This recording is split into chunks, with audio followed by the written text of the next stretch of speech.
Jagtial YouTuber Vaishnavi హంతకుడు ఆసుపత్రి నుంచి హరిబాబు డిశ్చార్జ్ అయ్యాడు. ఎవరికీ కనిపించకుండా జైలుకి తరలించారు. వైష్ణవి హత్య కేసులో నిందితుడిగా ఉన్నాడు ఆమె భర్త హరిబాబు. జైల్లో అతనికి అస్వస్థకు గురయ్యాడు. ఉదయమే ఆసుపత్రి తీసుకొచ్చారు పోలీసులు. ఐసీయూలో ట్రీట్మెంట్లు అందించారు. హరిబాబు సమాచారం బయటకు రాకుండా పోలీసులు జాగ్రత్త పడ్డారు. బయటకు వస్తే దాడి చేస్తామంటూ వైష్ణవి సోదరులు హెచ్చరించడంతో హరిబాబుని ఎవరు కలవకుండా ఆసుపత్రిలో రక్షణగా ఉన్నారు పోలీసులు. ఇతర పేషెంట్ల బంధువులను కూడా ఆసుపత్రి లోపలికి వెళ్ళనివ్వలేదు పోలీసులు. సాయంత్రం హరిబాబుని జైలుకు తరలించారు పోలీసులు. తన భార్య వైష్ణవిని అతి కిరాతకంగా హతమార్చాడు హరిబాబు. 4 నెలల గర్భిణి అయినటువంటి భార్యని విచక్షణ రహితంగా పొడిచి చంపాడు. ఆ తర్వాత పరారయ్యాడు. భార్య భర్తల మధ్య విభేదాలు, అదనపు కట్నం కోసం వేధింపులు, అలాగే హరిబాబు వేరే స్త్రీతో అఫైర్ పెట్టుకున్నట్టుగా అప్పటికే వైష్ణవి ఆరోపించింది. అయితే ఇవన్నీ కూడా గొడవలు ముదిరాయి. దీంతో ప్రతి అంశాన్ని కూడా వీడియో రూపంలో చేసి యూట్యూబ్లో అప్లోడ్ చేస్తున్నట్టు హరిబాబు కక్ష పెంచుకున్నాడు. దీంతో వైష్ణవిని చాలా క్రూరంగా విచక్షణ రహితంగా పొడిచి హత్య చేశాడు. దీంతో ఆ తర్వాత అతను పరారయ్యాడు. వైష్ణవి హత్య తర్వాత ఇది సంచలనంగా మారింది. ఆమె యూట్యూబర్ కావడం, ఎక్కువ మంది ఫాలోవర్లు కూడా ఉండడంతో ఈ విషయం పెద్ద ఎత్తున చర్చనీయాంశంగా మారింది.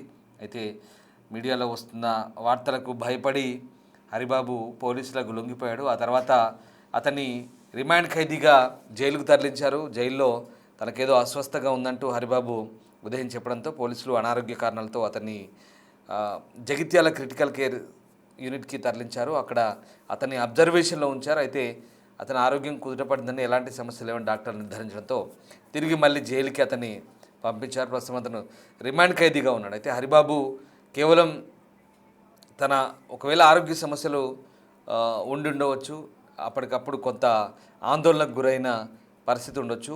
అతనికి తలనొప్పి లేదా ఇతరత్ర కారణాలతో తీవ్రంగా డిప్రెషన్ గురై, అలాగే భయంతో, ఆందోళనతో అతను కొంత భయాందోళనకు గురై, టెన్షన్కి గురైన తెలిసింది. దీంతో అతన్ని ఐసీయూలో కాసేపు అబ్జర్వేషన్లో ఉంచారు. కానీ ఇదంతా కూడా ఒక డ్రామాగా కూడా అయి ఉండొచ్చు అంటూ వాదనలు కూడా వినిపిస్తున్నాయి. వైష్ణవి హత్య కేసులో ప్రధాన నిందితుడైనటువంటి హరిబాబు క్రిటికల్ కేర్ హాస్పిటల్ బ్లాక్లో అక్కడి నుంచి తిరిగి అతన్ని తరలించారు. మళ్ళీ సబ్ జైలుకు తరలించారు. అయితే అతన్ని ఆ హాస్పిటల్లో ట్రీట్మెంట్ చేస్తున్నంతసేపు కూడా ఎవరిని రానివ్వకుండా అక్కడ పోలీసులు కానీ ఆసుపత్రి సిబ్బంది కానీ అడ్డుకున్నారు. ఇతర పేషెంట్ల బంధువులు కూడా బయటే నుంచోబెట్టారు. దానికి సంబంధించిన దృశ్యాలు కూడా మనం చూడవచ్చు. ఎందుకంటే అతన్ని దాడి చేసి తామే శిక్షిస్తామంటూ వైష్ణవి సోదరులు బాహటంగానే స్టేట్మెంట్ ఇవ్వడంతో ప్రస్తుతం అతని సేఫ్టీకి సంబంధించి జైలు అధికారి అయితే చర్యలు తీసుకుని తెలిసింది. ట్రీట్మెంట్ ముగియగానే మళ్ళీ అతన్ని అంతే గుట్టుగా జైలుకు తరలించినట్టుగా తెలుస్తుంది. మా ప్రతినిధి శ్రీనివాస్ జైన్ అవుతున్నారు. శ్రీనివాస్, వైష్ణవి హంతకుడు ఆమె భర్త హరిబాబుని తిరిగి మళ్ళీ అబ్జర్వేషన్ తర్వాత క్రిటికల్ కేర్ సెంటర్ నుంచి జైలుకు తరలించినట్టుగా తెలుస్తుంది. అయితే ఈ అబ్జర్వేషన్లో ఏం తెలియదు, తనకి ఎలాంటి అనారోగ్య సమస్యలు ఉన్నాయి, డాక్టర్లు ఆ జిల్లా క్రిటికల్ కేర్ సెంటర్ యూనిట్ ఏం చెప్తోంది, అలాగే ప్రస్తుతం మళ్ళీ అతనికి జైలుకు తరలించినట్టు తెలుస్తుంది. అసలు వాళ్ళంతా కూడా ఒక హైడ్రామా కొనసాగింది హాస్పిటల్ దగ్గర. సో ఓవరాల్గా ఏం జరిగింది? దాదాపుగా ఈరోజు ఉదయం 7 గంటల నుంచి సాయంత్రం 7 గంటల వరకు కూడా హరిబాబు ఇటు జగిత్యాల లోపల ఉన్నటువంటి క్రిటికల్ కేర్ ఆసుపత్రి లోపల చికిత్స పొందినటువంటి పరిస్థితి. అదేవిధంగా ఇటు యూట్యూబర్ వైష్ణవి హత్య కేసు లోపల రిమాండ్ ఖైదీగా ఉన్నటువంటి హరిబాబు నిన్న సాయంత్రం నుంచి కూడా కొద్దిగా ఇటు కడుపు నొప్పి, తర్వాత ఇటు ఏదైతే ఇబ్బందుల వల్ల ఇబ్బంది పడుతున్నటువంటి నేపథ్యం లోపల అతన్ని ఈ రోజు కొద్దిగా క్రిటికల్ గా ఉండినటువంటి నేపథ్యం లోపల జగిత్యాల ప్రధాన ఆసుపత్రిలోని క్రిటికల్ కేర్ కు తరలించి చికిత్స అందించినటువంటి పరిస్థితి. అయితే రిమాండ్ ఖైదీగా ఉన్నటువంటి హరిబాబు ఇటు జైలు నుంచి ఉటావుటిన ఇటు జగిత్యాల లోపల ఉన్నటువంటి ఆసుపత్రికి తరలించడంతో అయితే ఆ హరిబాబుకు అసలు ఏమైంది అనేటువంటి కోణం లోపల అందరూ కూడా హైరాణ పడ్డటువంటి పరిస్థితి. ఎందుకంటే ఇటు యూట్యూబర్ వైష్ణవి హత్య కేసు లోపల ప్రధాన నిందితుడిగా ఉన్నాడు హరిబాబు.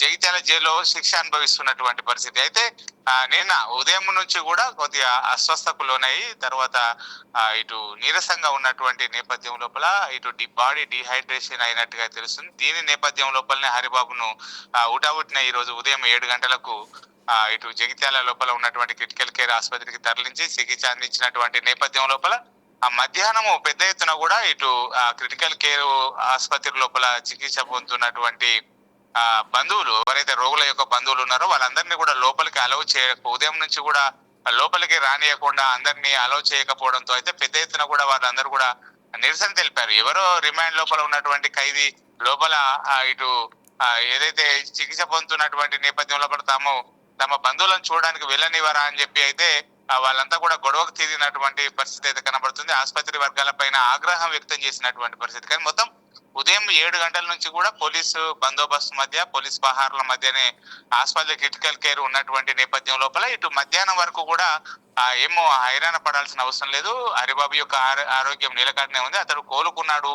జస్ట్ అబ్జర్వేషన్ లోపల మాత్రమే మరో 2 గంటల నుంచి డిశ్చార్జ్ చేస్తామని చెప్పి ఇటు జైలు శాఖ అధికారులు తెలిపినటువంటి నేపథ్యం లోపల సాయంత్రం వరకు కూడా అతన్ని అబ్జర్వేషన్ లోపల ఉంచి 6 గంటలకు మళ్ళీ అతనికి ప్రాథమిక చికిత్సలు చేసిన తర్వాత అతని ఆరోగ్యం నిలకడగా ఉంది, బాగానే ఉంది, ఎలాంటి ప్రాబ్లం లేదు అనుకున్న తర్వాతనే 7 గంటల సమయం లోపల అతన్ని ఆసుపత్రి నుంచి డిశ్చార్జ్ చేసి మళ్ళీ జైలుకు తరలించినటువంటి పరిస్థితి కనబడుతుంది. ఓవరాల్ గా అయితే ఈ రోజు ఉదయం 7 గంటల నుంచి సాయంత్రం 7 గంటల వరకు కూడా దాదాపు 12 గంటల వరకు ఇటు క్రిటికల్ కేర్ లోని ఆసుపత్రి లోపలనే హరిబాబు ఉన్నటువంటి నేపథ్యం లోపల హరిబాబు యొక్క ఆరోగ్యానికి ఏమైంది, అతడు జైలు లోపల ఏమైనా చేసుకున్నాడా అనేటువంటి కోణం లోపల పలు అనుమానాలు కూడా తావించినటువంటి నేపథ్యం లోపల అతడు కేవలం బాడీ డిహైడ్రేషన్ అవ్వడము, తర్వాత కొద్ది ఇటు కడుపు నొప్పి తలనొప్పితో బాధపడుతున్నటువంటి నేపథ్యం లోపల అతన్ని ఆసుపత్రికి తీసుకొచ్చి ఇటు సరైనటువంటి చికిత్స అందించినటువంటి పరిస్థితి లోపల అతన్ని డిశ్చార్జ్ చేసి కొద్దిసేపటి క్రితమే జైలుకు తరలించినటువంటి పరిస్థితి కనబడుతుంది. Ramdas. Right, thank you Srinivas. So Vaishnavi హంతకుడు ఆమె భర్త హరిబాబుని చాలా సీక్రెట్గా జైలు అధికారులు పోలీసులు అతన్ని ఎస్కాట్ చేశారు.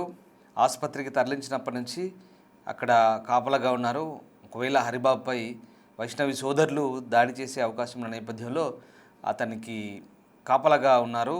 ఎందుకంటే రిమాండ్ ఖైదీగా ఉన్నాడు కాబట్టి అది జైలు అధికారుల బాధ్యత, పోలీసు అధికారుల బాధ్యత ఉంటుంది. కాబట్టి ఖచ్చితంగా అక్కడ వాళ్ళు చాలా గట్టిగా బందోబస్తు ఏర్పాటు చేసి అతను ఉన్నటువంటి వార్డులోకి ఆ బ్లాక్లో కూడా ఎవరిని రానివ్వకుండా చాలాసేపు చూడండి, చాలామంది అక్కడ బయట నించున్నారు. ఇతర రోగుల బంధువులంతా కూడా బయట అసహనం వ్యక్తం చేశారు. ఎవరో ఒక రిమాండ్ ఖైదీ వల్ల తామెందుకు ఇబ్బందులు పడాలి, అతన్ని ఇక్కడి నుంచి వెంటనే డిశ్చార్జ్ చేయాలంటూ కూడా వాళ్ళంతా ఆందోళన చేపట్టారు. దీంతో అది కూడా ఒత్తిడి పెరిగింది అధికారులపై. అయితే అబ్జర్వేషన్ పూర్తయింది. ప్రస్తుతం హరిబాబు ఆరోగ్యానికి ఎలాంటి డోకా లేదని వైద్యులు చెప్పడంతో ప్రస్తుతం అతన్ని మళ్ళీ తిరిగి సబ్ జైలు తరలించినట్టు తెలుస్తుంది. ప్రస్తుతం అతను రిమాండ్ ఖైదీగా ఉన్నాడు. ఇంకా పూర్తిగా శిక్ష ఖరారు కాలేదు. ఈ వైష్ణవి హత్య కేసులో అతను ప్రధాన నిందితుడు, నేరాన్ని ఒప్పుకున్నాడు. ప్రస్తుతం తన భార్యని తానే హత్య చేసినట్టుగా పోలీసుల విచారణలో ఒప్పుకున్నాడు. పైగా లొంగిపోయాడు స్వయంగా.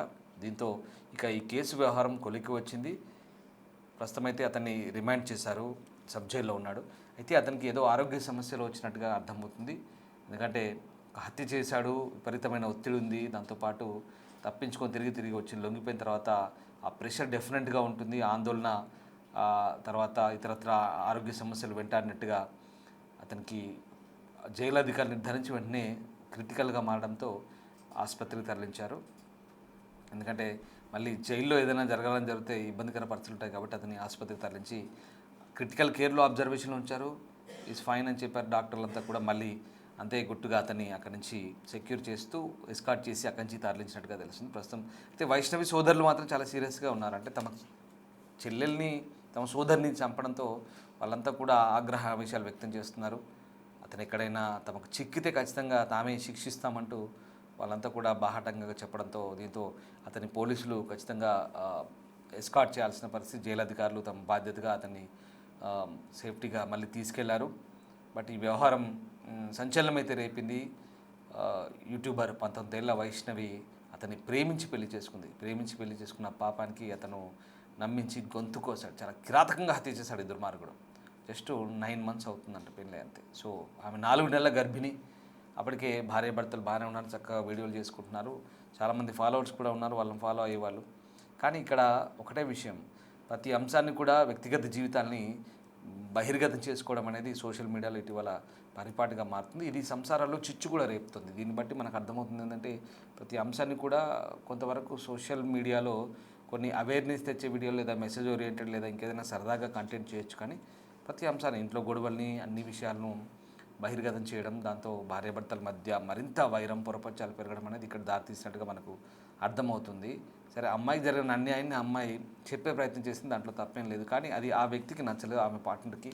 దీంతో ఆమె పార్ట్నర్ ఆమెను టార్గెట్ చేశాడు. లిటరలీ ఎంతలా టార్గెట్ చేశాడంటే అతి కిరాతకంగా హత్య చేసేంత స్థాయికి వెళ్ళింది. చివరికి గర్భిణి అని కూడా చూడకుండా హతమార్చాడు ఆ దుర్మార్గుడు. సో ఈ వ్యవహారం నిజంగా సంచలనమని చెప్పాలి.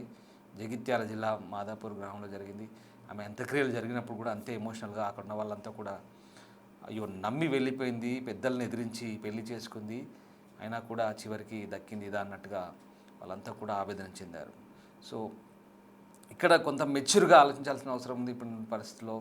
మన ఈ ఒక్క కేసు గురించే కాదు, అందరి విషయాల్లో కొంత ఆలోచించి నిర్ణయం తీసుకోవాల్సిన అవసరం కనబడుతుంది. అట్ ద సేమ్ టైం నమ్మి వచ్చిన పార్ట్నర్ విషయంలో అమ్మాయికైనా అబ్బాయి కానీ జాగ్రత్తగా వ్యవహరించాలి. ఇష్టం లేకపోతే సపరేట్ అవ్వాలి, లేదా పెద్దలతో కూర్చొని మాట్లాడాలి. ఇంకేదైనా సమస్యలు ఇబ్బందులు ఉంటే పక్కకు తప్పుకోవాలి, ఒకరి లైఫ్ నుంచి ఒకరు తప్పుకొని ఇండివిజువల్గా ఉండొచ్చు. కానీ నేరస్తులుగా మారి కటకటాల పాలై ఇప్పుడు ఊచలు లెక్క పెడితే ఇదిగో హరిబాబు లాంటి పరిస్థితి దాపురించే అవకాశం ఉంది. కాబట్టి నిజంగా ఇటీవల కాలంలో నేర ప్రవృత్తి పెరుగుతుంది. ఎందుకంటే దీనికి సోషల్ మీడియా కూడా ఒక కారణం అని నేను మీకు చెప్పే ప్రయత్నం చేస్తున్నాను. అఫ్కోర్స్ ఈ మొత్తం వ్యవహారంలో సోషల్ మీడియా కూడా ఒక ప్రధాన పాత్ర పోషించిందనేది ఇక్కడ ఓపెన్ సీక్రెట్. దీంట్లో మనకు వేరే వెతకడానికి ఇంకా కారణాలు ఏం లేవు. ఖచ్చితంగా ఇక్కడ సోషల్ మీడియాలో యాక్టివ్గా ఉంటారు, దానివల్లే ఇప్పుడు ఆ అమ్మాయి వ్యవహారం ఇంత పాపులర్గా మారింది.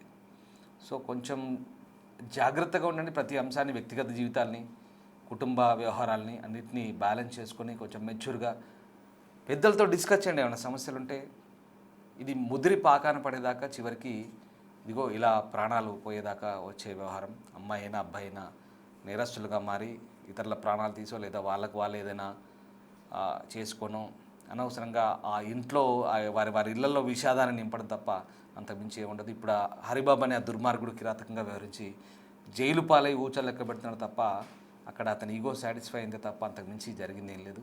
కానీ జీవితాంతం ఆ బాధని, ఆ పెయిన్ని, ఆ శిక్షను అనుభవిస్తూ హరిబాబు అనవసరంగా చాలా కోల్పోయిన వాడవుతాడు.